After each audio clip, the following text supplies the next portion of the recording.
What if I told you that the Bible we've trusted for so long might be missing some incredibly important details?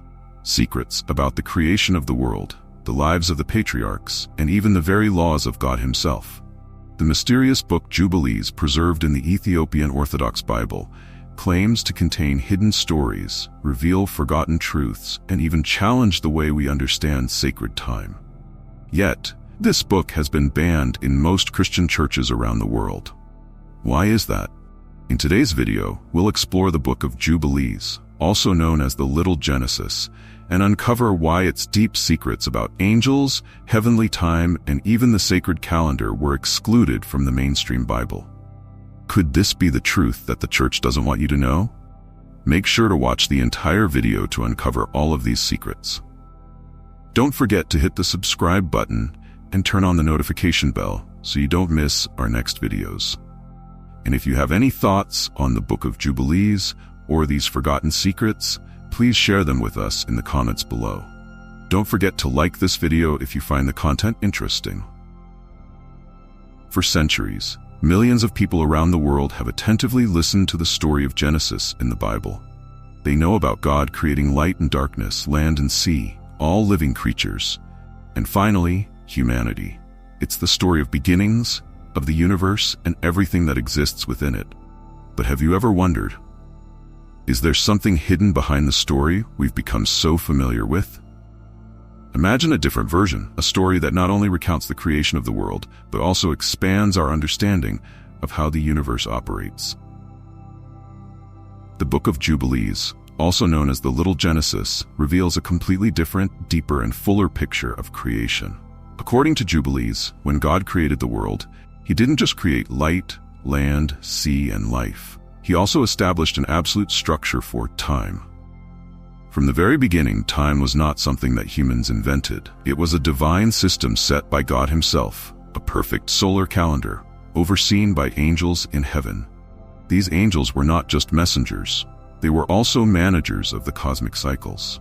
Every sunrise, every movement of the planets, every season of the year occurred according to the precise plan God had set. They ensured that everything in heaven and on earth followed divine laws, and that the universe never strayed from its course. This sacred calendar was of immense significance. It wasn't just a way to count the days or calculate the years, but it was also a way for humanity to live in perfect harmony with God's will. According to the Book of Jubilees, humanity was destined to follow a calendar with 364 days, divided into 4 seasons, each precisely 91 days long. Everything was subtle, perfect, down to the smallest detail. This calendar wasn't just a tool for measuring time. It carried a sacred nature, ensuring that Sabbaths and important festivals always occurred according to God's will. But today, the calendar we use, with 365 days and uneven months, has strayed from the divine system that God gave us. Perhaps the most astonishing thing that the Book of Jubilees claims is this: much of the world has forgotten this system. We have unwittingly lost the connection between humanity and God's sacred calendar, causing life to become uncertain and lost. The time we live in is no longer synchronized with God's will. And there is another secret in the Book of Jubilees, a great truth that few pay attention to. Before there was land, water, light, or any living creatures, an incredibly important event took place: the creation of the angels. On the very first day of creation, the angels were made, divine beings entrusted with overseeing the entire universe. They were not just messengers. The angels played a role in regulating time and controlling the seasons. Imagine, every movement in the sky, every sunrise, and every cycle of the stars was not random. It was all controlled by angels under God's direction. What does this mean for us? It means that the universe is not just a physical machine that science can measure. It is a divine system where every element operates under the supervision of angels, ensuring that everything happens according to the laws God set. But these angels not only regulate the universe, they also protect the order of time. When humans live in accordance with the laws God gave, time flows in harmony. Everything aligns with nature and the universe. But when we begin to break these laws, chaos emerges. The Book of Jubilees serves as a reminder that the universe, time, and our lives are all woven from divine laws. And when we understand and live according to these laws, we will find harmony, with God's will, and with the very universe He created. In the ancient world, measuring time was not merely a necessity of daily life. It played a significant role in the spiritual life of people, influencing how they interacted with the universe and even with the divine beings. While many cultures chose to use lunar calendars, an ancient book called Jubilees asserts that the solar calendar was truly the divine order that God bestowed upon humanity. According to Jubilees, the solar calendar was not merely a method of measuring time. It was a perfect system imbued with God's wisdom and design. The solar year consisted of 364 days, divided into 52 weeks, with each season, spring, summer, autumn, and winter, having exactly 13 weeks, or 91 days. This system was meticulously designed to ensure that the Sabbaths and holy festivals always occurred on the same precise days each year, bringing stability and meaning to the spiritual life of humanity. Interestingly, this solar calendar has many similarities to the modern Ethiopian calendar, which continues to uphold ancient traditions with 13 months, 12 months of 30 days and one additional month to adjust. One could say that the Ethiopian calendar is one of the few remaining systems that accurately reflects the sacred time as described by Jubilees. Its existence is a testament to the continuity between generations and how humanity has always sought to connect with the order of the universe. In contrast, the lunar calendar, widely used in many cultures, including by the Israelites, is regarded by Jubilees as a deviation from the divine order. The book points out that the lunar calendar is irregular, leading to months and festivals that shift over time. This disorder not only affects how people experience time in their daily lives, but can also have serious spiritual consequences, causing them to fall into a state of instability.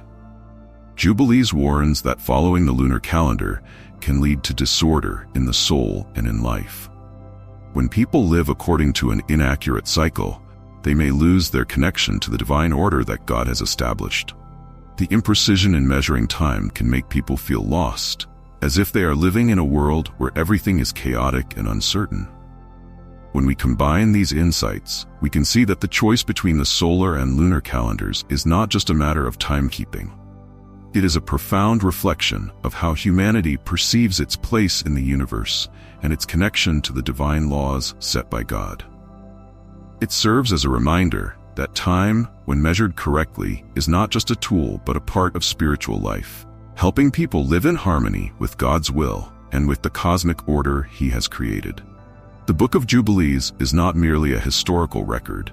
It is a profound journey of exploring the relationship between humanity and time, as well as the divine will of God.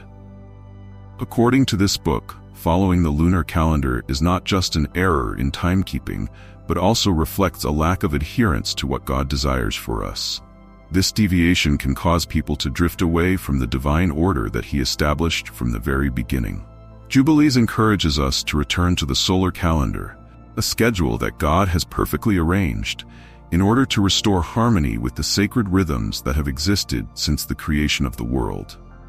This is not merely a return to simple rules. It is a journey back to the primordial essence of the universe. In this broader view, time is not just a sequence of consecutive events, but a sacred rhythm, connecting us with the Creator and with each other. When we look at the creation story, we cannot overlook the sacred role of the Sabbath. According to Jubilees, God did not simply stop on the seventh day to rest. He sanctified this day, making it a divine institution, an eternal law given to both mankind and the angels. The Sabbath is not merely a day of rest. It is a symbol of holiness, a powerful reminder of our connection to the Creator. The Sabbath is seen as the foundation of time, clearly set apart from the very first moment of creation. It was destined to be honored forever, emphasizing that time is not just the passage of moments, but also a sacred space in which we are called to worship and revere. Each time we celebrate the Sabbath, we are not only pausing to rest, but also reflecting on God's holiness and our connection to the universe. In conclusion, Jubilees presents a new perspective on time and creation, encouraging us to live in harmony with the sacred rhythms that God has established. It is a call to return, a reminder that in this busy life, we must not forget the sacred values, but always seek connection with the Creator and the laws He has set for us.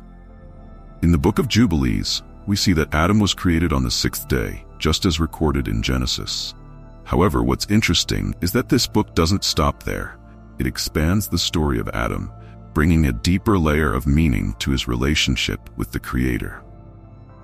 From the very first days of creation, God gave Adam specific and clear commandments, including the observance of the Sabbath, adherence to laws of purity, and regulations concerning marriage and worship. These were not merely principles set by God.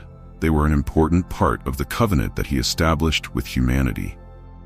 This shows that living according to these principles is not just about obedience, but a sacred responsibility that each of us must understand and fulfill. While Genesis gives us insight into the direct interactions between God and Adam, Jubilees introduces angels as intermediaries, teachers who inspired Adam. They not only ensured that Adam and Eve understood holiness, sacrifice, and morality, but also helped them become aware of their role and responsibility in the universe. Jubilees records, "On the sixth day of the second week, we brought to Adam, at the command of the Lord, all the beasts, all the cattle, all the birds, and everything that moves on the earth." Jubilees 3:1-2. This interaction not only reflects the order of nature, but also affirms that God's laws are an integral part of human life. Even more intriguing, God's laws were communicated through the angels before Moses received the Ten Commandments. This suggests that moral principles and laws have existed from the earliest times, as part of God's grand plan for mankind. So what lessons can we draw from these ancient laws? Could the commandments that God gave to Adam still hold value and relevance to our modern lives today? Should we delve deeper into exploring these commandments and see how they compare to the laws of Moses? Let us reflect on these questions and open the discussion. If you're curious about the ancient commandments passed down from the early days of creation, share your thoughts in the comments section below this video. Your insights might help us all better understand the sacred relationship between humanity and the Creator. After Adam and Eve ate the forbidden fruit, unforeseeable consequences followed, affecting the lives of their children. Genesis records that Cain, the eldest son of Adam and Eve, committed a grievous crime by killing his brother Abel. This murder was not merely a cruel act, it was the first major violation of God's law, leaving profound spiritual consequences for all of humanity. The Book of Jubilees provides us with deeper insight into this tragic event. According to the book, Cain's cruel action didn't stop at the murder, but also set off a chain of sorrowful events, highlighting the turmoil in his soul. Cast out from his community and burdened by guilt, Cain became a symbol of alienation, a man driven away from light and hope. However, in the darkness of that despair, not all was bound to a grim fate. The Book of Jubilees reveals that the righteous lineage of humanity did not come to an end. Seth, the third son of Adam and Eve, is depicted as a righteous figure, one who was educated to follow the laws imparted by the angels. Seth was not merely an heir, he was a symbol of restoration and renewal. The angels taught Seth not only how to worship, but also the basic moral principles, laying a strong foundation for future generations. This brought hope not only to the family of Adam and Eve, but also laid the groundwork for great figures in history like Noah, who would continue the covenant with God in the future. While Cain represents the image of the fallen, Seth and Noah become symbols of hope and salvation. The Book of Jubilees teaches us an important lesson. Although sin may lead to destruction and suffering, righteousness always finds a way to life. The principles that Seth learned from the angels are valuable not only for himself, but for all of humanity, bringing light to those seeking salvation and connection with the Creator. The story of Noah and the Great Flood is one of the most remarkable passages in Genesis, but the Book of Jubilees reveals to us many more interesting details about the time before that catastrophic flood. Unfortunately, humanity's moral decline was not simply the result of individual sin, but also due to the influence of the Nephilim, the offspring of fallen angels and human women. These giants not only brought about destruction, but also provoked the wrath of God. According to the Book of Jubilees, corruption increased on the earth, not just within humanity, but in every living thing, leading to widespread lawlessness. Jubilees 5:2 states, "Everything that moves on the earth, all of them corrupted their way and their order." It was this corruption that led God to decide to cleanse the earth with the flood. But amidst this dark storm, Noah, the righteous man, was chosen by God to preserve humanity. He wasn't merely a survivor, he became a symbol of hope and renewal. After the flood, God not only promised never to flood the earth again, but he also established a new covenant with Noah. This covenant was not just a simple promise. It was a system of laws aimed at protecting purity and righteousness for mankind. Jubilees reveals that Noah was instructed to observe the Sabbath and carry out the sacrificial laws that had been given to Adam. These laws would lay a firm foundation for future generations. The laws of sacrifice were not merely to honor God, but also a means for humanity to maintain holiness and stay away from the temptations that lead to corruption. Noah diligently adhered to these principles, and it was his obedience that led to a new beginning for humanity. However, this covenant also emphasized an important message. Maintaining obedience to God's laws is essential to prevent future judgments. This was not just a lesson for Noah, but a reminder for all of us.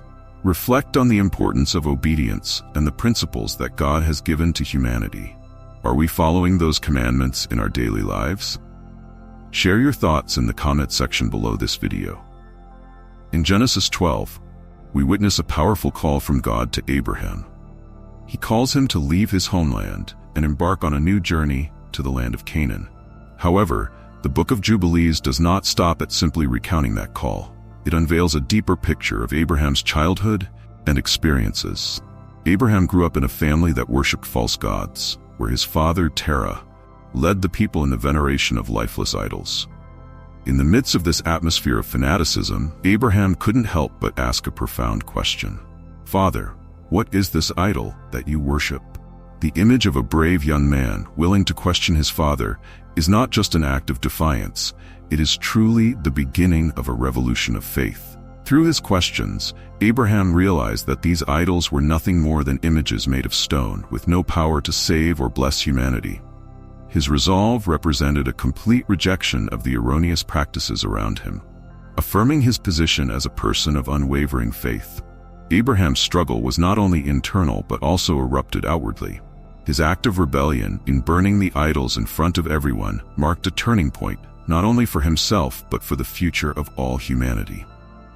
It was a powerful symbol of his firm stand against false worship. Unlike in Genesis, where we see him obediently responding to God's call, the Book of Jubilees shows us that this obedience stemmed from a deep-rooted faith, from bold decisions made earlier. Abraham did not merely follow God's commands later. He had lived by the laws of heaven from an early age, becoming the first in his lineage to lay the foundation for a chosen people who would reject the worship of false gods. It is through these courageous decisions that Abraham became the father of many generations, opening a new chapter in the history of mankind. He is not only a great figure in the Bible, but also a symbol of bravery, of steadfastness and faith. In Genesis 17, we often see Abraham receiving the covenant of circumcision, a simple sign symbolizing the special relationship between him and God. But if we delve deeper into the Book of Jubilees, we discover that circumcision is not just a mere symbol, it is part of a greater plan, a cosmic law inscribed on the tablets of heaven. The Book of Jubilees tells us that Abraham did not merely follow the laws given by Moses later. He had received these commandments from the angels. These angels conveyed to him the laws from the time of Adam, creating a deep connection between Abraham and the forefathers before him. This shows that Abraham was not only an heir of faith, but also a part of a grand tradition where sacred principles were preserved and passed down through generations.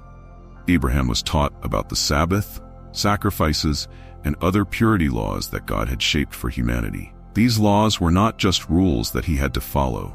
They were an essential part of the covenantal relationship between him and God. Each law not only reflected his faith, but also represented his commitment to the divine principles. When God commanded Abraham to perform the rite of circumcision, it was not merely a sign for his descendants. According to Jubilees, this was an eternal law, established from the time the world was created.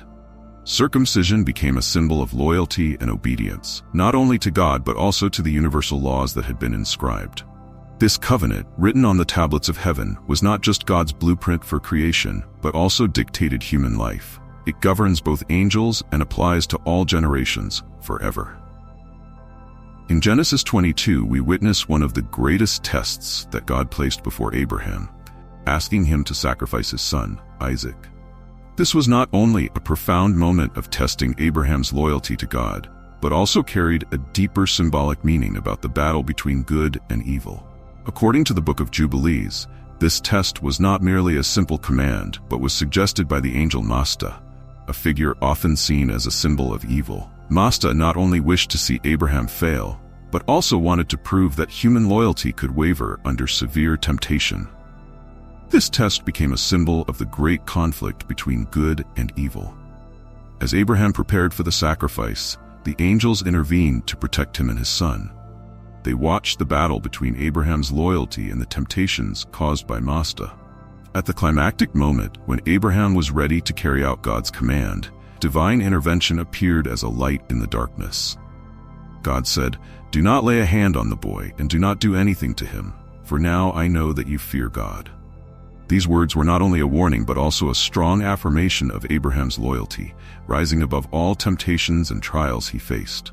This story teaches us a valuable lesson. In the ongoing battle between good and evil, loyalty to God will always prevail. Abraham was not just a father struggling with the pain of love. He was a great warrior in a cosmic battle, proving that faith can overcome any challenge. In Genesis 25, verse 23, we are introduced to a great revelation from God to Rebekah, the mother of Jacob and Esau, before the two brothers were born. God prophesied that these two children would become the heads of two different nations. Esau, the older brother, would serve Jacob, the younger brother. This is not merely a prophecy. It carries a profound meaning about the predestination that God had arranged for the future. According to the Book of Jubilees, this was not just a prediction, but was predetermined even when Jacob and Esau were still in their mother's womb. Jacob was chosen to inherit the birthright, continuing the line of righteousness that began with Abraham, while Esau was destined to follow a wayward path. This reflects a grand divine plan, where each character plays a significant role in God's story. Isaac and Rebekah were well aware of Esau's rebellious nature and disobedience. They understood that his descendants would always be in opposition to Israel. "Two nations will be divided from your womb," God declared, indicating that the struggle between the two brothers would not only remain within the family, but would extend into a broader conflict between nations. The struggle between Jacob and Esau is expressed through Jacob's clever actions, but Jubilees reveals that these actions were not merely deceitful. Jacob was destined to inherit power, and all that unfolded was part of God's divine plan. The Book of Jubilees affirms that Esau is not just a brother who lost the birthright. He also represents a line of rebellion, a nation that would rise up and confront Jacob. The actions of Esau and his descendants are not just personal conflicts, but also reflect a great spiritual battle between good and evil. After leaving his family, Esau went to Mount Seir, where he established his nation. Jubilees emphasizes that Esau's rebellion was not just personal, but also national in nature. His descendants, Edom, would always face many conflicts with Israel, reflecting the spiritual struggle that began with their patriarchs. From this, we can see that the story of Jacob and Esau is not merely a family tragedy. It is a chapter in a grand symphony of history, where the decisions and destinies of each person profoundly influence the future of entire nations. The life of Jacob truly begins to shine when he receives his blessing from his father Isaac. In Genesis 27, this blessing is not merely a spoken word. It is a divine commitment from God to Jacob, promising that he will become the patriarch of the 12 tribes of Israel. However, according to the Book of Jubilees, this is much deeper. Jacob is not just the heir to the blessing, but also the guardian and protector of the sacred laws that God has passed down since the time of Abraham. The Book of Jubilees expands the story by revealing that after receiving the blessing, Jacob received a great revelation about the laws that he and his descendants must follow. These laws include observing the Sabbath, rules of purity, and various holy festivals. Jacob is not just the heir, he is also the keeper of eternal commandments. connecting him to the heavenly tablets, a heavy responsibility that God entrusted to him. But the story does not stop there.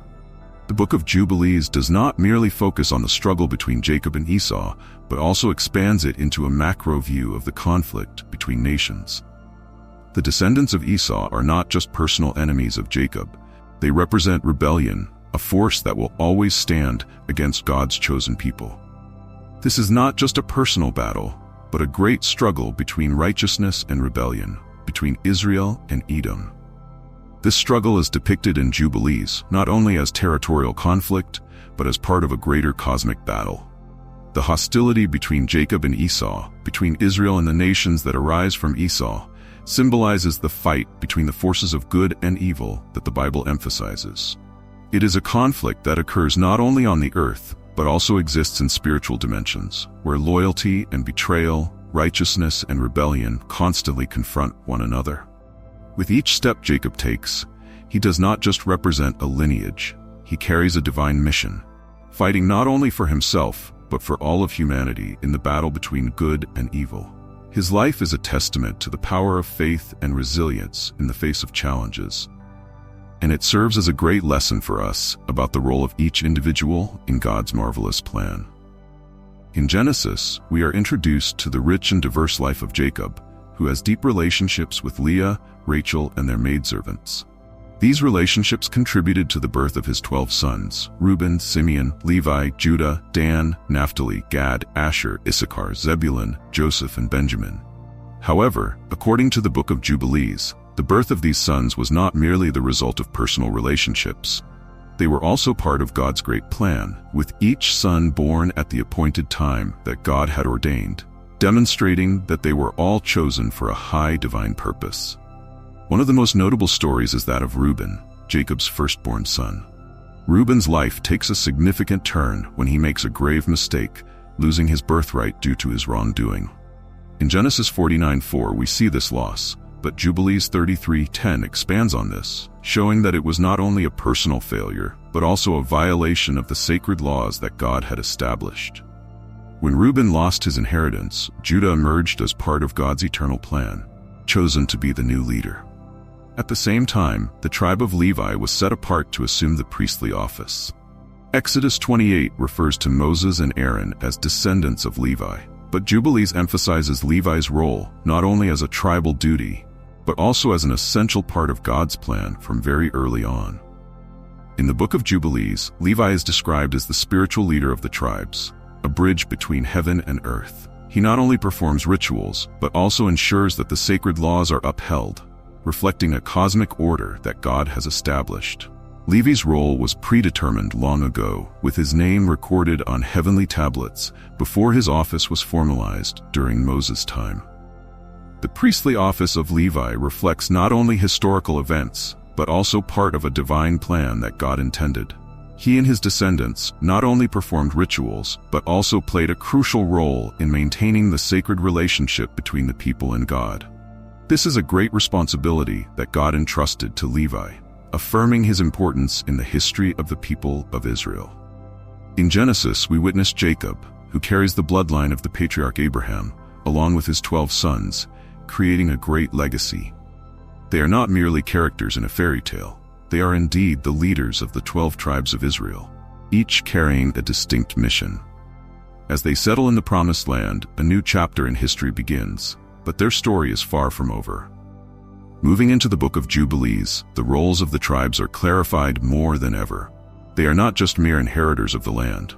Moreover, they are entrusted with an immensely significant spiritual responsibility to protect and maintain the laws of God. Each tribe bears not only a material responsibility, but also serves as spiritual guardians, obligated to preserve the sacred commandments that the patriarchs Abraham and Isaac handed down. They do not live solely for themselves, but for all future generations. According to the Book of Jubilees, each tribe is assigned a specific spiritual responsibility, required to adhere to the laws inscribed on the heavenly tablets. These are not merely rules, but divine instructions that God has proclaimed. Each tribe not only inherits land, but also becomes the stewards of God's laws, ensuring that future generations will live according to those commandments. God spoke to Jacob, saying, These are the laws for your sons and their descendants forever, written on the heavenly tablets, so they may live by them and live. Jubilees 29:6. This is not just a reminder but also an eternal commitment to the tribes. While Genesis describes their formation, Jubilees asserts that they must bear a significant responsibility to pass down the laws to subsequent generations. Each tribe is not simply a group of ordinary people. They are essential parts of God's plan. They play a crucial role in preserving the divine order of the universe. Every decision, every action they take does not only impact their own lives, but also directly connects to the spiritual destiny of all Israel. They are the protectors of the sacred legacy, bearing a great responsibility to ensure that God's commandments are fulfilled, ensuring that the divine light of God's law is passed down from one generation to the next. In Genesis, we encounter a familiar picture of jealousy. Joseph, with the colorful coat that his father, Jacob, had gifted him, became the target of envy from his brothers. They were not only jealous of the love their father had for Joseph, but also of the promising dreams he shared. In a decisive moment, this jealousy led to a ruthless act. His brothers decided to sell Joseph into slavery. However, when we examine this story through the lens of the Book of Jubilees, we see that the narrative is not simply a family dispute. According to Jubilees, the betrayal by Joseph's brothers is not only a personal mistake, it is also a serious violation of the divine order that God had established. They did not merely cast a brother into slavery, but also transgressed the laws that had been predetermined in heaven, making their sin an inseparable part of the cosmic order. The Book of Jubilees emphasizes that selling Joseph was not just a personal act, but a grave sin against God's sacred laws. Joseph's brothers faced not only their jealousy, but also severe consequences. They were warned that if they did not repent, they would have to face judgment from God. Their actions not only disrupted the divine plan, but also brought about great consequences for the future of all Israel. In Jubilees, the betrayal of the brothers is not only recorded in their minds, but also inscribed on the heavenly tablets. Their sin became part of a greater cosmic order, compelling them to confront the reality that their actions would have profound effects on future generations. They would have to endure suffering until they truly repented for their great sin, and this suffering would lead to the enslavement of Israel in Egypt. The betrayal by those closest to him marks the beginning of Joseph's painful journey.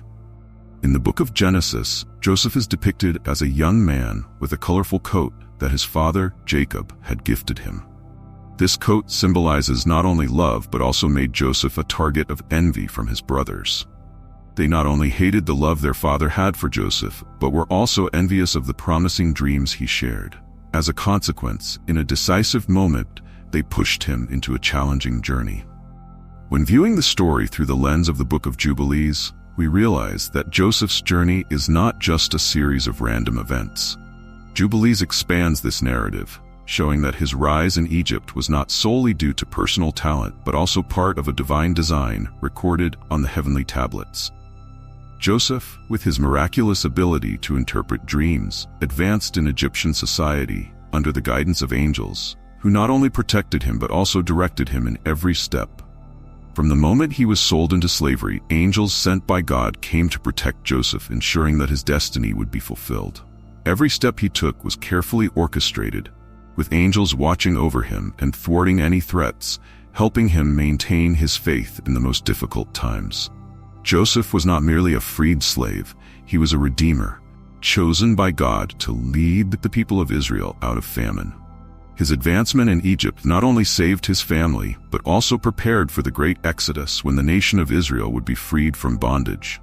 Jubilees also indicates that Joseph, not only a leader but also a prophet, was aware of the hardships his people would face. In a crucial moment, he declared, "I will die, but God will visit you and bring you out of this land to the land that he swore to Abraham, Isaac, and Jacob."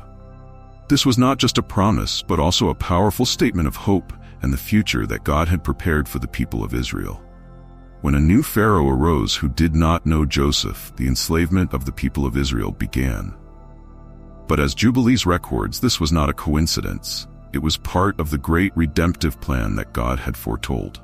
And then the miracle happened. God would not allow his people to suffer forever. The Exodus would come not only as a release from slavery, but also as a manifestation of his power and love. The Israelites endured immense suffering under the yoke of Pharaoh, a dark period marked not only by political oppression, but also by a fierce spiritual battle between the power of God and the forces of evil. The Book of Jubilees reveals that the oppression faced by the Israelites was not merely the will of Pharaoh, but was also manipulated by Masta, a figure symbolizing demons, who hardened Pharaoh's heart and encouraged him to oppress Israel even more brutally.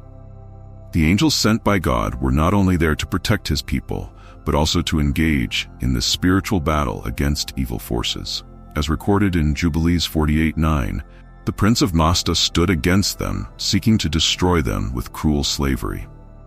The liberation of the Israelites was not a sudden reaction from God to their suffering, but part of a plan that had been predetermined by God long ago, inscribed on the heavenly tablets.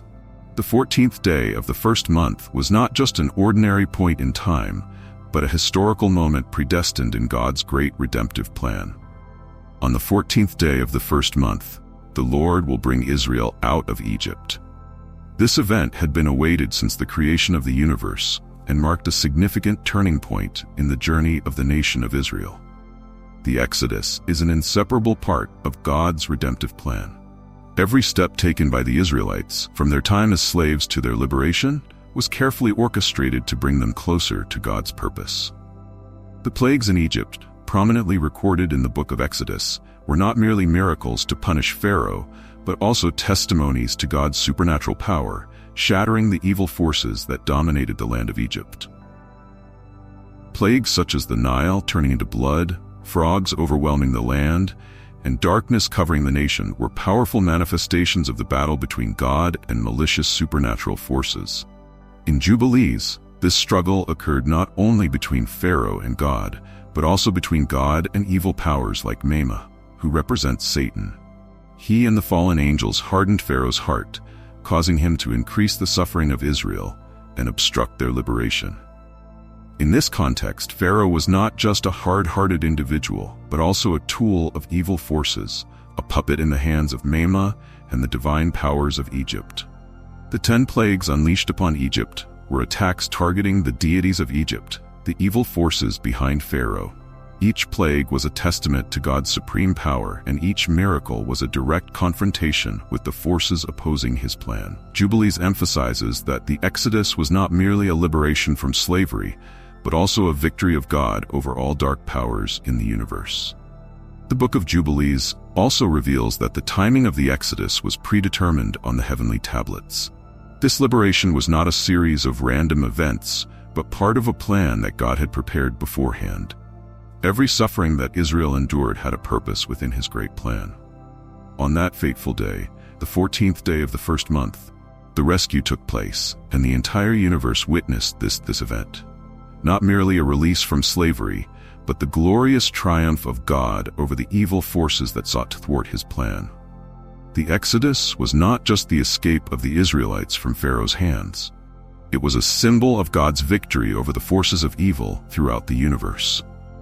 Each plague, from the blood turning to water to the death of the firstborn, was not just miracles but also testimonies that only God is the true creator, holding the power to rule over all creation.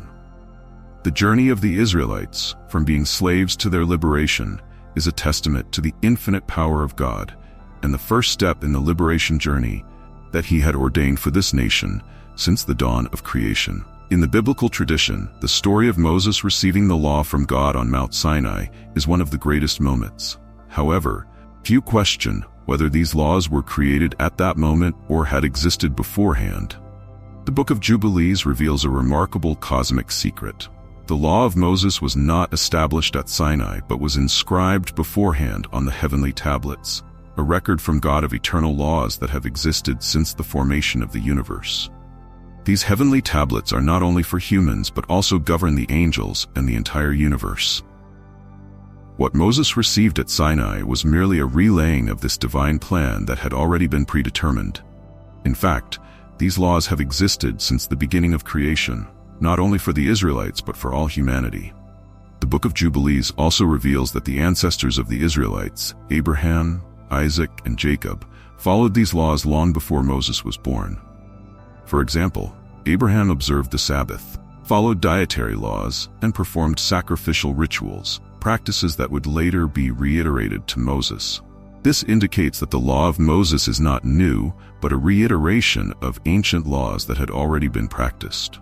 According to Jubilees, these laws were revealed to the ancestors through angels. The angels do not act randomly, but follow a cosmic order that has been established beforehand. This shows that the moment Moses received the stone tablets on Sinai was merely a connection to a greater divine plan. In addition to affirming the eternal nature of these laws, Jubilees emphasizes the important role of the cosmic calendar. Not merely rules of time created by humans, the cosmic calendar is a divine rhythm with a perfect cycle of 364 days. If this cycle is followed, humans will live harmoniously with God and the universe. Just one day's deviation can throw this order into chaos. The festivals and the Sabbath are not merely religious rituals, but a means for humans to maintain their connection with the divine rhythm. Thus, Jubilees not only describes the laws, but also opens up a profound view of the divine order encompassing the universe. The laws that Moses received are not solely for the Israelites, but govern both heaven and earth. Even the angels must adhere to these laws. Finally, Jubilees does not stop at describing the past, but also forecasts the future. Events in history, from creation to the final judgment, have all been predetermined on the heavenly tablets. These eternal laws are not only a framework for humanity, but also the foundation of the universe, from the beginning to the end. Therefore, the moment Moses received the law on Sinai is essentially a continuation of an ancient divine plan, a cosmic order continually in motion that God has prepared for both angels and humans. One of the most remarkable and impressive features of the Book of Jubilees is the emphasis that all events, both in heaven and on earth, have been predetermined and arranged according to God's will. Nothing happens randomly or outside of God's plan.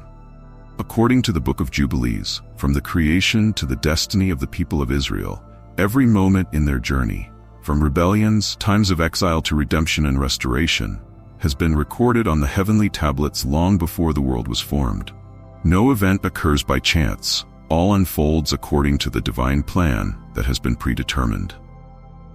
As a passage in Jubilees asserts, all that will come to Israel has been written on the heavenly tablets, and the appointed time for their deliverance has been set long ago. Jubilees 23:32. This not only hints at the fate of a nation, but also reflects a great plan established beforehand, where every event transpires according to God's arrangement. But Jubilees does not only speak of the people of Israel. Within it, we also see the presence of angels, those entrusted by God to observe, protect, and intervene in significant events in the journey of the Israelites. These angels do not only play a role in the past. Jubilees implies that in the last days, as God's cosmic plan approaches completion, the intervention of angels will become clearer and stronger than ever. This serves as a reminder that not only humans, but also the supernatural world participates in this divine plan, ensuring that everything occurs according to the predetermined divine schedule. If we look more broadly, we can see that not only the people of Israel but all of human history has a place and role in God's plan. Each person's life, whether in moments of suffering, challenges, or joys, may not be random. Every event in our lives may lie within a divine plan, a larger picture that God has arranged since the beginning of creation. This does not mean we lose our freedom of choice, but that God knows the path each of us will take. Jubilees provides profound insight into the rebellion and restoration of the people of Israel. Things do not merely unfold under God's passive observation. In fact, He has predetermined everything. He not only sees the future, but has prepared everything according to the divine timing, creating a plan that no one can change. This raises a deep and personal question for each of us. In our lives, are we living according to the plan that God has set? Or are we still trying to resist the inevitable, seeking to escape the order that God has established for this universe? Thus, the Book of Jubilees does not merely recount the history of a nation, but also offers us a perspective on the destiny of all humanity. It serves as a reminder that even in times of hardship or trial, everything that happens is part of God's divine plan, a plan that has been laid out before time began. In the Book of Jubilees, we witness a majestic cosmic picture where nothing occurs outside of God's plan. Everything has been arranged beforehand. Each event, each moment follows His will. The angels are not merely messengers, they are also guardians of God's order and justice. And in the last days, when the time of judgment comes, it will not be just an ordinary trial. It will be the great spiritual battle between the forces of light and darkness, where God's angels will descend from heaven to carry out the final separation between the righteous and the wicked.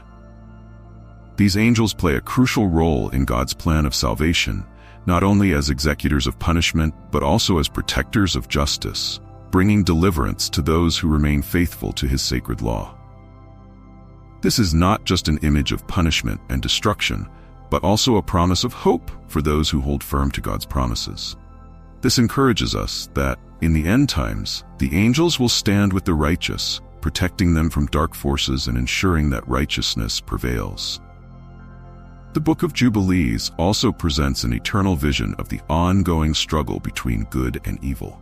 The leader of the dark forces, named Metima, will be bound and thrown into the abyss, where he will have no opportunity to harm humanity.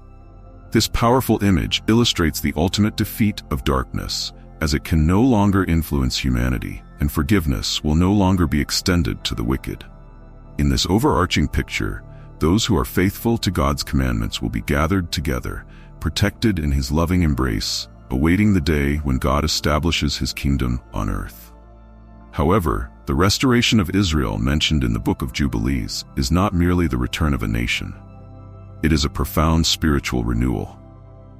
After years of suffering and exile, there will be a predetermined time when God reestablishes Israel, establishing an eternal covenant. This is not only a prophecy about physical restoration, but also about the spiritual rebirth of the people. The Book of Jubilees also reveals that the Messiah will come to establish God's eternal kingdom on earth. It will be a time when the law will be upheld and righteousness will reign. The angels at this point will not only be judges, but also become protectors of God's new kingdom, ensuring that the era of peace and justice will last forever. But it does not stop there. The Book of Jubilees also emphasizes the final judgment. The wicked, those who oppose God's law, will not escape His punishment. In the apocalyptic vision of this book, the adversaries will be cast into the lake of fire, where ultimate justice will be executed, and evil will be completely eradicated. This will mark the end of darkness, ushering in a new era where eternal peace remains for the righteous. The Messianic kingdom is not just a physical kingdom, but also a comprehensive restoration of the universe. All evil will be eradicated, and God will reign in peace and justice forever. God's glory will shine throughout the universe, and we, those who are faithful to Him, will partake in that glory.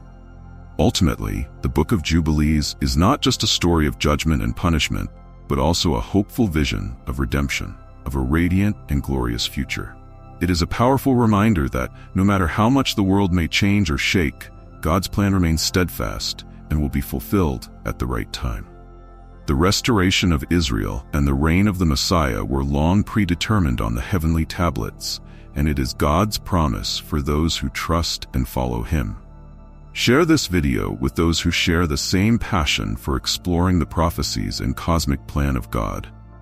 Don't forget to hit like, subscribe to the Faith and Hope channel, and leave your thoughts in the comments. Together, let us explore the sacred mysteries of the universe and prepare for a glorious future in God's plan.